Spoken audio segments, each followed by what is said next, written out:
এই যে বন্ধুরা দেখো, এটা মাছের তেল ভাজা হচ্ছে, দেখতে পাচ্ছ। কে কে মাছের তেল পছন্দ করো একটু কমেন্ট করে জানিও। আমি আমাদের বাড়িতে মাছ নিলেই আমরা মাছের তেল নিই, কারণ মাছের তেলটা খেতে খুবই ভালো লাগে। দেখতেই পাচ্ছ, এটা মাছের তেল। দেখো কি সুন্দরভাবে লাল লাল করে একটু ভাজলাম। কার কার ভালো লাগে একটু কমেন্ট করে জানিও মাছের তেল। এটা হচ্ছে বড়ি দিয়ে আলু দিয়ে কুমড়োর তরকারি, দেখতেই পাচ্ছ।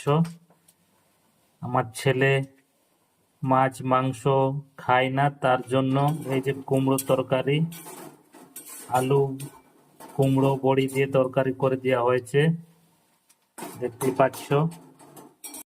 আর এই যে দেখো, এটা হচ্ছে মাছ, দেখতেই পাচ্ছ কি সুন্দর লাল লাল করে রান্না করা হয়েছে। দেখো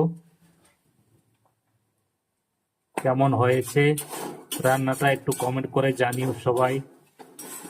আর এই যে দেখো, পালং শাক, বিরির বড়ি, আলু দিয়ে বেগুন দিয়ে কি সুন্দরভাবে রান্না করা হয়েছে। দেখো, দেখতেই পাচ্ছ বন্ধুরা। কার কার ভালো লাগলো একটু কমেন্ট করে জানিও। ওকে।